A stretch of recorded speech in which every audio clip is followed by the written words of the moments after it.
Hi കൂട്ടുകാരെ, പ്രയ വ്ളോഗ്സിലേക്ക് എല്ലാവർക്കും സ്വാഗതം. ഞാനിന്ന് ചക്ക കൊണ്ടുള്ള ഒരു അപ്പമാണ് ഉണ്ടാക്കുന്നത്. നമ്മൾ ഉണ്ണിയപ്പത്തിനേക്കാളും ടേസ്റ്റ് ആയിട്ടുള്ളതാണ്. അതിനായിട്ട് നല്ല പഴുത്ത പഴഞ്ചക്കയാണ് ഞാൻ ഇതേപോലെ എടുത്തിട്ടുള്ളത്.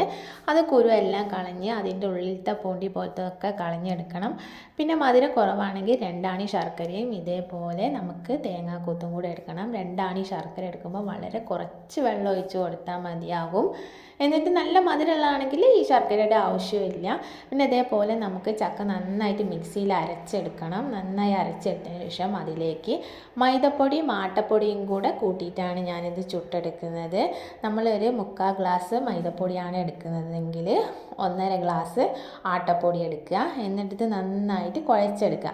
നമ്മളിതിന് അളവൊന്നുമില്ല. ചക്ക നമ്മൾ എത്രയാണോ എടുക്കുന്നത് അതിനനുസരിച്ച് വേണം. വെള്ളം ഒട്ടും ചേർക്കാതെ വേണം ഈ ചക്ക അരച്ചെടുക്കാനായിട്ടും.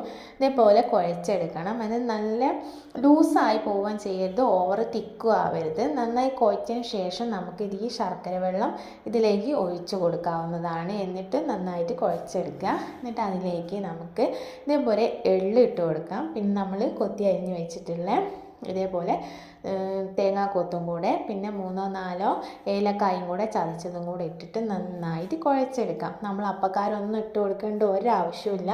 ഇതാണ് ഇതിൻ്റെ തിക്നെസ് എന്ന് പറയുന്നത്. നമ്മൾ കയ്യിൽ നിന്ന് ഇട്ട് കൊടുക്കുമ്പോൾ ഇതേപോലെ വീണ് കിട്ടണം. അതാണ് അതിൻ്റെ കറക്റ്റായിട്ടുള്ള പരുവം എന്ന് പറയുന്നത്.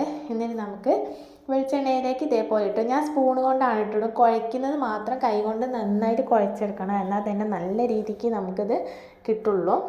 ഇതേപോലെ വെളിച്ചെണ്ണ ചൂടായതിന് ശേഷം ചീനച്ചട്ടിയിലാണ് അത് ഫ്രൈ ചെയ്തെടുക്കുന്നത്. ഇതേപോലെ സ്പൂണ് കൊണ്ട് വേണം ഇതേപോലെ കോരിയിട്ട് കൊടുക്കാനായിട്ട്.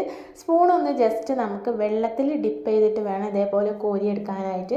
അപ്പോൾ തന്നെ പെട്ടെന്ന് തന്നെ നമുക്ക് സ്പൂണിൽ നിന്ന് അത് വിട്ട് കിട്ടത്തുള്ളൂ. പിന്നെ ഹൈ ഫ്ലെയിമിൽ വെച്ച് കൊടുക്കരുത്. ഒരു മീഡിയം ടു ലോ ഫ്ലെയിമിൽ വേണം വെച്ച് കൊടുത്തിട്ട് ഇതേപോലെ ഫ്രൈ ചെയ്തെടുക്കാനായിട്ട്. എന്നിട്ട് സ്പൂൺ കൊണ്ട് കോരിയിട്ട സ്പൂൺ ഇതേപോലെ ഗ്ലാസ്സിൽ വെള്ളത്തിൽ തന്നെ ഇട്ട് കൊടുക്കണം. അത് അടിപൊളി ചക്കപ്പം ഇവിടെ റെഡി ആക്കി ഇട്ടിട്ടുണ്ട്. ഓവർ നമുക്ക് എണ്ണ കുടിക്കുന്ന പേടിക്കൊന്നും വേണ്ട. നല്ല ടേസ്റ്റാണ് ഇത് കഴിക്കാനായിട്ട്. ഇതേപോലെ നല്ല വീഡിയോ ആയിട്ട് വീണ്ടും കാണാം. Okay, by.